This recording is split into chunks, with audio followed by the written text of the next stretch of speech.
Hello friends, हाय, मेरा नाम है रॉथर जेलिस इज माय नेम और स्वागत है आपका इस चैनल सेगमेंट पे। तो यार बैक टू पवेलियन वापस आ गया हूं मैं। सो फाइनली यहां पर कुछ सवाल थे अलग अलग इंजीनियरिंग को लेके, फार्मेसी को लेके और दूसरी चीजों को लेके। तो यार आज जो टॉपिक हमने लिया हुआ है, यहां पर हमने टॉपिक लिया है बी फार्मा का। जी हाँ, तो यार देखो पिछली वीडियो भी बनाया था, उस पर डेडिकेटेड इन्हीं सब पर हमने आपको समझाई थी एक एक चीज। लेकिन अब थोड़ा सा बोर्ड के साथ, स्ट्रक्चर के साथ एक एक चीज इलस्ट्रेट करके आपको समझाते हैं बड़े आसान से। देखो सबसे पहले होता है डी फार्मा। डी फार्मा मतलब डिप्लोमा इन फार्मेसी। 12th के बाद भैया कर सकते हो, 2 साल का ये कोर्स होता है। कहीं ना कहीं क्या होता है, 2 साल का कोर्स होता है। दूसरा क्या है, बैचलर ऑफ फार्मेसी मतलब बी फार्मा, राइट। इसको बी फार्मेसी बोल दो या बी फार्मा बोल दो, बात एक ही है। कान यहां से पकड़ो या वहां से पकड़ो। एम फार्मा इसके बाद होता है।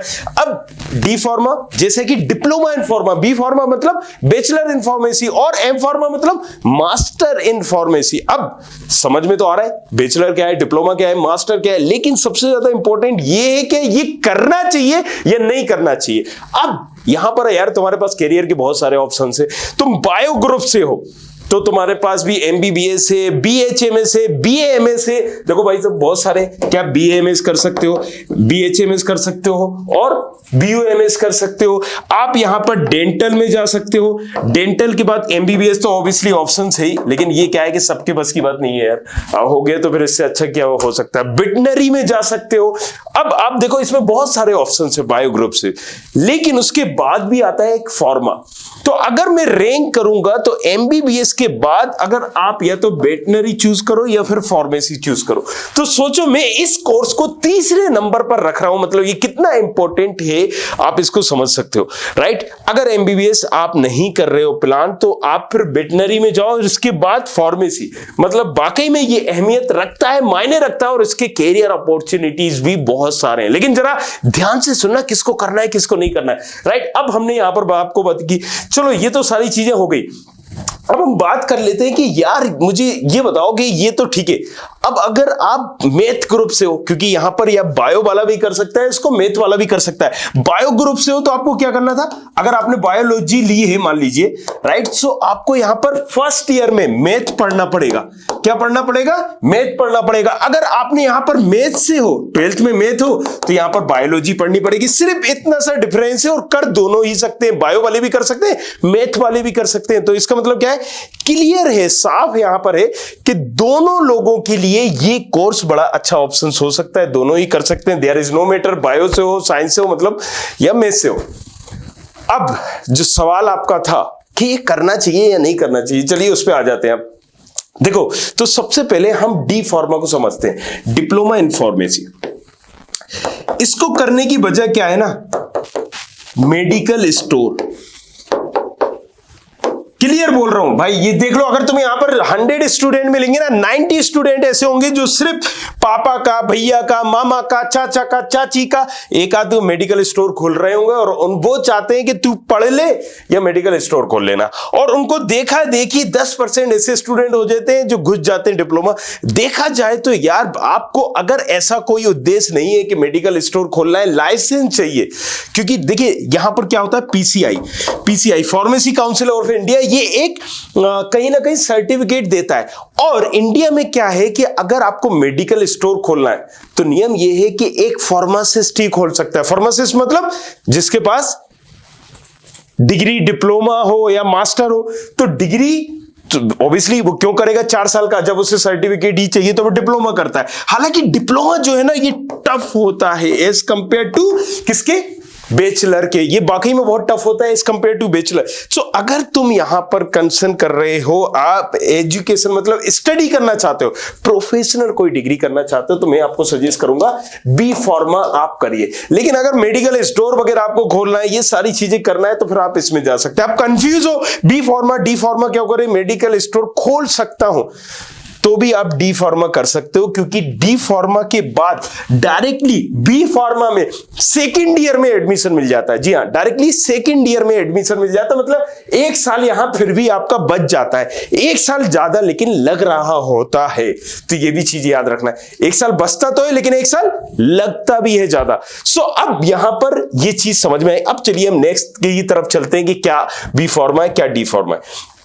सो अगर हम बात करें कि यार फार्मेसी में क्या पढ़ाई जाती है, तो यहां पर देखो बी फार्मा हो या डी फार्मा हो या एम फार्मा हो, राइट। सो इन सब में फार्मा में सीधी सी बात है, आपको दवाइयां बनाने के बारे में सिखाया पढ़ाया जाता है। जैसे फार्मास्यूटिक्स होती है, फार्मास्यूटिक्स, फार्माकोलॉजी,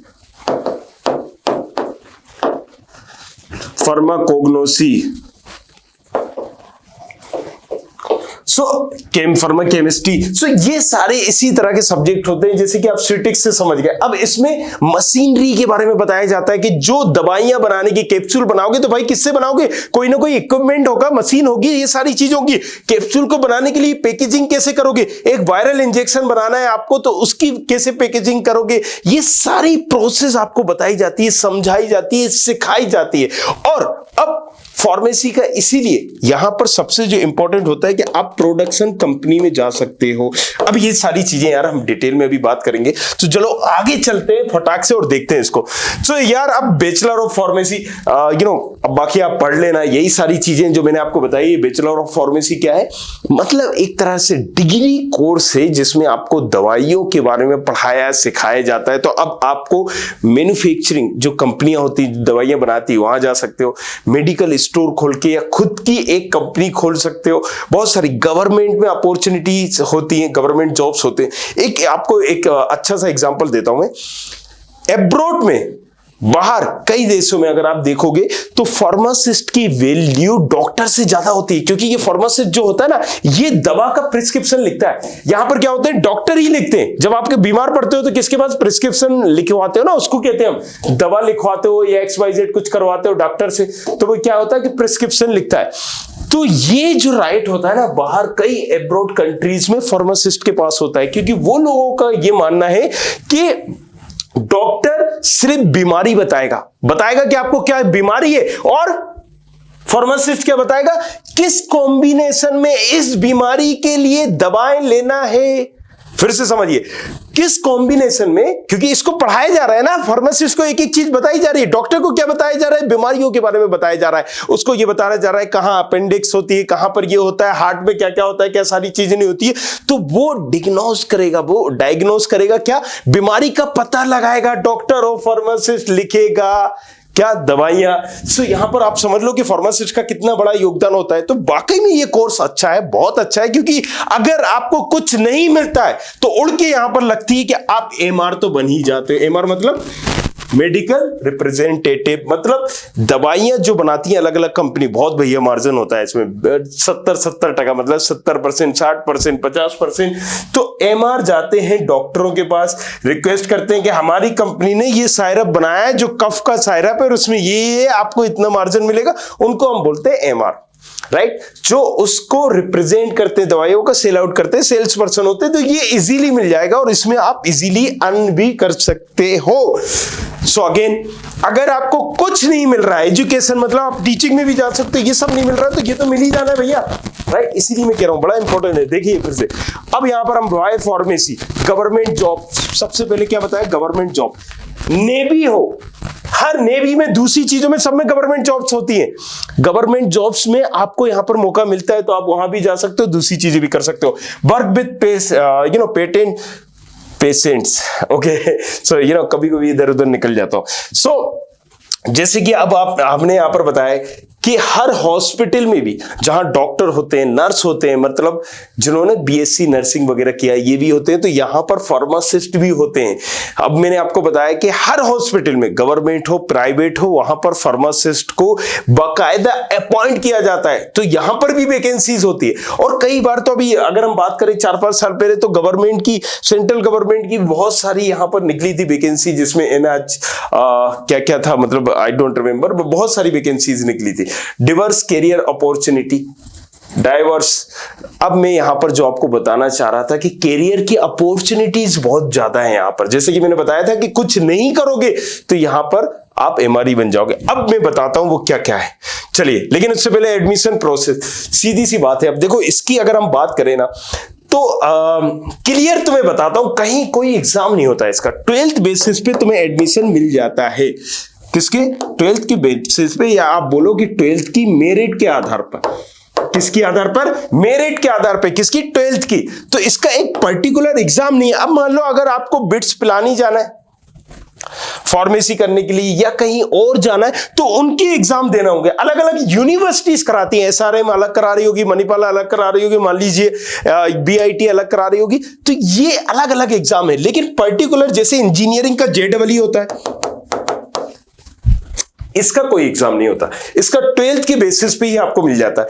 अब हाँ, बात जरूर चल रही है, जैसे नीट है, नीट मेडिकल का एग्जाम होता है, यहां पर आपको पता ही होगा। और इन सब चीजों के लिए, मेडिकल के लिए हमने एक नया चैनल भी है, नीचे लिंक दी गई होगी, 100% उसका नाम है, जहां पर मेडिकल से रिलेटेड सारी चीजें बताई जाती है। तो सब्सक्राइब कर लेना, धमाक के बटन दबाना है। अच्छा, अब जरा सुनो, मैं बात कर रहा था नीट का एग्जाम्स होता है, इसका कोई एग्जाम्स नहीं होता। मतलब अगर तुमने एग्जाम्स नहीं दिया ना तो झेपने वाली बात नहीं है, डरने वाली बात नहीं है, क्योंकि तुम्हारा एडमिशन इजीली हो जाएगा। तो अब अगर हम बात करते हैं यहां पर एलिजिबिलिटी क्या है, सीधी सी बात है, अगर तुम्हारा 12th में 50% है तो भैया तुम्हें एडमिशन लेने से कोई नहीं रोक सकता, सीधी सी बात है। अब लेकिन बात यहां पर आ रही है कि किस कॉलेज में मिलेगा। तो यार ये समझो कि 70% कॉलेज में तो तुम्हें मिल जाएगा। जो अच्छे कॉलेजेस होते हैं ना, ये मेरिट के आधार पे लेते हैं। तो ऑब्वियसली यहां पर जब अगर मान लीजिए 100 सीटें हैं और 1000 बच्चे अप्लाई कर रहे हैं, तो 1000 में से जिनकी 100 के जिनका अच्छा परसेंटेज है, रैंक अच्छी है, उनको मिल जाएगा, नो डाउट। सो ये यहां कंफ्यूज नहीं होना है, मतलब क्या रहेगा क्या नहीं रहेगी, ये सारी चीजें। चलिए, तो ये हमने आपको बता दिया। अब आपको बता दिया एलिजिबिलिटी 50% आपका होना चाहिए, या तो फिजिक्स केमिस्ट्री मैथ, या फिजिक्स केमिस्ट्री बायो से 50% होना चाहिए। ये यही लिखा होगा जो मैं बता रहा हूं, राइट। मैथमेटिक्स 2 लेवल आफ्टर ना।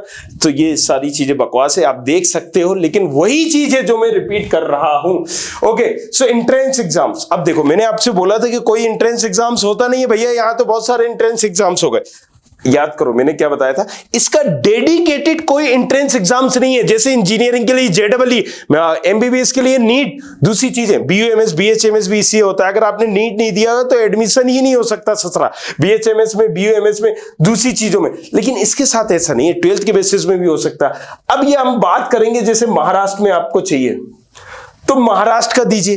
अब महाराष्ट्र का नियम क्या करता है कि हम 85% महाराष्ट्र की एग्जाम से लेंगे सीटें और 15% हम अदर स्टेट से ले लेंगे, तो आप उस 15% में आ पाओगे। अगर आपको 85 में चाहिए तो आप ये भी दीजिए, बिटसेट, बिट्स पिलानी जाना है, जैसे मैंने अभी बताया था ना पहले, बिट्स पिलानी जाना है तो बिटसेट दीजिए, ये मेट दीजिए, ये दीजिए। तो अलग अलग स्टेट की एग्जाम्स होते हैं। अगर आपको उस स्टेट पे जाना है, जैसे आप मध्य प्रदेश से हो, तो भैया यहाँ कोई एग्जाम नहीं देना है आपको, 12th के बेसिस पे आपको मिल जाना है, राइट। सो आप समझ गए होगे यहां पर। चलिए, सिलेबस की बात करें तो यार यहां पर देखो, सिलेबस में आपको सीधी सी बात मैं बता देता हूं बगैर देखे कि स्यूटिक्स, राइट, कोग्नोसी, कोलॉजी, ह्यूमन एनाटॉमी, यही सारी चीजें होंगी। उनको part 1, part 2, part 3, part 4, part 5, इसी तरह से सेमेस्टर वाइज आपको मिलेंगे। तो अब जैसे हम बात करें ह्यूमन एनाटॉमी और फिजियोथेरेपी, यहां पर समझ में ही आ रहा होगा आपको, मतलब एक एक चीज के बारे में, मुंह, नाक, कान, गला, आंख, ये सारी चीजों के बारे में बताया जाएगा भैया। अब इसका पार्ट 2 में और दूसरी चीजें बताई जाएंगी। फार्मास्यूटिक, इनऑर्गेनिक केमिस्ट्री, यहां पर केमिस्ट्री बड़ा धांसू सब्जेक्ट है और ये टफ भी होता है। डी फार्मा में तो पसीने आ जाएंगे इसको निकालने में आपको, राइट। सो फार्मास्यूटिक, इनऑर्गेनिक केमिस्ट्री, ये एक सर्वे है जहां केमिस्ट्री के बारे में बताया जाता है, कम्युनिकेशन स्किल्स। तो ये तो ऐसा कुछ नहीं है। चलो, यहां पर फार्मास्यूटिक्स एनालिसिस, फार्मास्यूटिक्स, ये बड़ा इंपॉर्टेंट सब्जेक्ट है फार्मास्यूटिक्स। इसके पार्ट 1, पार्ट 2, पार्ट 3, फिर क्योंकि फार्मास्यूटिक्स में ही सबसे इंपॉर्टेंट पार्ट आता है, क्योंकि मशीनरी, कैप्सूल, वायरल, राइट, आपको टेबलेट बनाना है तो क्या ग्रेनुल्स होंगे, सारी चीजें, इक्विपमेंट क्या होंगे और इंग्रेडिएंट क्या होंगे, मतलब बोल भी नहीं पा रहा हूं, मतलब क्या क्या लगेगा, राइट। सो ये सारी चीजें बताई जाती हैं यहां पर स्यूटिक्स में। अब बात करें, देखो वही हो गया बायोकेमिस्ट्री, ये भी बहुत बड़ा अच्छा सब्जेक्ट है, केमिस्ट्री से रिलेटेड है। Pharmaceutical, organic chemistry, computer application in pharmacy, मतलब किस किस कंप्यूटर एप्लीकेशंस के यूज होते हैं इन फार्मेसी, ये सारी चीज बेसिक सब्जेक्ट है। लेकिन स्यूटिक्स, कोग्नोसी, कोलॉजी और आपका ह्यूमन एनाटॉमी, ये बड़े मेन सब्जेक्ट है, और खासतौर से ऑर्गेनिक केमिस्ट्री। चलिए, अब ये सारे सब्जेक्ट आपने देख लिए, देख रहे हैं आप, वही चीज दी गई है पार्ट 1, पार्ट 2, पार्ट 3 में, तो यहां पर कंफ्यूज नहीं होना है, राइट। और इसके बाद आप अब जाते हैं हम सिलेबस। चलिए, सिलेबस हो रहा है, खत्म ही नहीं हो रहा है। ये सारे हमने सिलेबस आपको दे दिए जो सेमेस्टर वाइज है कि 5th सेमेस्टर में क्या क्या पढ़ना पड़ेगा, 7th सेमेस्टर में क्या क्या पढ़ना पड़ेगा, तो ये आप देख लेना, राइट। लेकिन मैंने आपको बता दिया यहां पर। अब सेमेस्टर तो हो गए यहां पर। चलिए, कॉलेज कौन से अच्छे हैं, सीधी सी बात करते हैं यार। देखो, अब ये सब देख के नहीं बता रहा हूं कॉलेज अच्छा बुरा। फार्मेसी में जैसे मैंने बताया कोई एग्जाम नहीं होता डेडिकेट। अब आपको बिट्स पिलानी जाना है तो आपके नजर में वो अच्छा है। सीधी सी बात है भैया, पीसीआई अप्रूव्ड कॉलेज होना चाहिए, pharmacy council of India. PCI approved college है तो वाकई में तुम वहां पर सेंस होगा। अदरवाइज कितना भी अच्छा कॉलेज हो, पीसीआई अप्रूव्ड नहीं है तो वो मेरी नजर में धकेला सड़ेला कॉलेज है और तुम्हें भी वहां से नहीं करना चाहिए। Make sure this thing. अब बात करते हैं यार तो कौन सा अच्छा है। अब ये टॉप कॉलेजेस की लिस्ट के लिए तुम सबसे बढ़िया है एनआईआरएफ की रैंकिंग देखो। एनआईआरएफ की रैंकिंग देखो, किसकी? फार्मेसी की। यू विल गेट आइडिया कि कहां पर कैसा है। बाकी हमने डाली हुई भी है, तुम वहां पर भी जाके देख सकते हो। और ये सारी चीजें यार, इन सब में हम मतलब कॉलेज तो बहुत सारे हैं। ऑब्वियसली मैंने आपको बताया कि एक चीज देखना है कि फार्मेसी काउंसिल ऑफ इंडिया मतलब पीसीआई की ऑफिशियल वेबसाइट पे जिस कॉलेज का आप प्लान कर रहे हो या रही हो, उसका नंबर मतलब उसका नाम है या नहीं है। और ये फार्मेसी काउंसिल ऑफ इंडिया में भी बैच वाइज होता है, मतलब 22 के लिए तक होगा, 23 तक होगा, 24 तक होगा। आप एडमिशन कब ले रहे हो? 22 में ले रहे हो, निकलोगे कब? 26 में, 25 में। तो ये देखना है कि हाँ भैया हमारे बैच के लिए है या नहीं है, ये सारी चीजें देख के जाना है। और इसी के लिए कोई डाउट होगा तो नीचे प्रोफाइल एनालिसिस फॉर्म दिया, जाओ जाके भरो, बिंदास पूछो, हक से चलो करें फार्मेसी। चलो यार, अब नेक्स्ट चलते हैं। अब यहां पर टॉप रिक्रूटिंग कंपनी क्या है? सन फार्मा, रेड्डी, आपने ये सारी कंपनी सुनी होंगी। रेनबेक्सी, हालांकि रेनबेक्सी को भी हायर कर लिया, मतलब इसने टेक ओवर कर लिया सन फार्मा। तो अभी इस इंडस्ट्री की सबसे बड़ी कंपनी जो सन फार्मा भी, लेकिन बहुत सारी आपने कंपनी सुनी होगी, बुकहार्ट, डॉक्टर रेड्डी, यहाँ पर इंस्टा। सो इतनी सारी कंपनियां हैं जो मेडिकल तो अभी बास्ट है, जैसे कि आपने कोविड देखा था, राइट। सो कितने लोगों को कितनी सारी मेडिसिन की जरूरत पड़ी, और अगर कोई डिपार्टमेंट नहीं बंद हुआ था तो वो ये था। और बंद क्या, मतलब इस कोविड में तो इनकी चांदी हो गई इन कंपनियों की, तो एक तरह से उड़ के लगी है और इन्होंने फिर भी अपने मार्जिन और पे और बढ़ाए हुए हैं। तो ये टॉप कंपनीज है जो काफी अच्छा कर रही हैं। या सिप्ला आपने नाम सुना होगा, बुकहार्ट सुना होगा इसका, कई सारे, डॉक्टर रेड्डी सुनी होगी आपने, सन फार्मा सुना होगा। तो ये सारे जॉब प्रोफाइल, जैसे कि यहां पर आपने बोला है क्लिनिकल रिसर्चर, अगर आपको रिसर्चर में जाना है तो बाकी में आप कर सकते हो। अब भाई ये रिसर्चर को भी आप कम मत आकी, काफी इन लोगों के मतलब काफी सारा पैसा इनको मिलता है और काफी इंपॉर्टेंट रोल भी होता है, जैसे आप समझ ही गए होंगे अभी वायरस का सारी चीजें देख ली। ड्रग इंस्पेक्टर क्या है? अब ड्रग इंस्पेक्टर जो होता है ना, ये भी बड़ा इंपॉर्टेंट होता है क्योंकि गवर्नमेंट की तरफ से अपॉइंट किया जाता है कि देखो आपके एरिया में जितने भी मेडिकल स्टोर हैं या मेडिकल से रिलेटेड एक्टिविटीज हैं, ये सही तरीके से हो रही है नहीं हो रही। हफ्ता जाता है, समझ रहे हो? मतलब सारी चीजें कैमरे के सामने नहीं बोल सकते, लेकिन हफ्ते जाते हैं यार मेडिकल स्टोर से भी, और मतलब यहां पर भी धन्ना सेठ की तरह बैठा रहता है और ये पैसा छापता है। सो और तुम अगर ईमानदार हो तो भी अगर तुम कर रहे हो तो यार अच्छा खासा जॉब होता है और तुम्हारा रुतबा अलग होता है। क्योंकि कभी भी किसी भी मेडिकल, देखो करता सभी है, अगर रूल से तो कोई मेडिकल स्टोर नहीं चलता, कभी भी किसी को भी उड़ाओ फंसा सकते हो। चलो अब अगर हम बात करें यहाँ पर ड्रग इंस्पेक्टर हो गया, मेडिकल रिप्रेजेंटेटिव जिसकी बात हम कर रहे थे, एमआर की, भैया एमआर बन सकते हो तुम, राइट। कहीं पर भी अगर तुम्हें जॉब नहीं मिल रही, सबसे लास्ट का ऑप्शन ये तो है ही, इसमें बस यही फायदा है। इंजीनियरिंग करके ससरा तुम्हें अगर कहीं जॉब नहीं मिली तो तुम्हारे पास कछु नहीं है, लेकिन यहां पर है, यहां पर क्या है? एमआर है, तुम एमआर तो बन ही सकते हो। फार्मेसी बिजनेस कर सकते हो भैया, स्टोर खोल लो, मेडिकल स्टोर खोल लो, खुद का एक कंपनी खोल लो जहां पर ड्रग वगैरह बना रहा हो। Hospital pharmacist, right. अलग अलग हॉस्पिटल में फार्मासिस्ट की जरूरत पड़ती है, नहीं पड़ती? मैंने बताया था ना अभी कि यहां पर जैसी नर्सेज की जरूरत पड़ती है, ऐसी एक फार्मासिस्ट की जरूरत पड़ती है। कॉलेज वालों, सॉरी, हॉस्पिटल वालों को रखना ही पड़ता है। इसी तरह से एजुकेशन इंडस्ट्री है, टीचिंग के लिए भी तो चाहिए भैया। बी फार्मा और डी फार्मा कौन पढ़ाएगा? उनको भी तो चाहिए, राइट। सो ये सारी चीजें, सैलरी की अगर हम बात करें तो यहाँ पर अगेन ये सारी सैलरी है, ये एक बेसिक सैलरी है जो आपको बताई गई है, देखा ना, ये तो सिर्फ वो है, बाकी इसके ऊपर भी कुछ और है। तो देखो ये सारी चीजें, राइट, ये आप इतना कमा सकते हो। अब ये pharmacy good course, right, is biology compulsory वो बी फार्मा। देखो अब ये दो सवाल हैं, दो मैं आपको बता दूं। पहले क्या है, is it good course, B pharma अच्छा कोर्स है।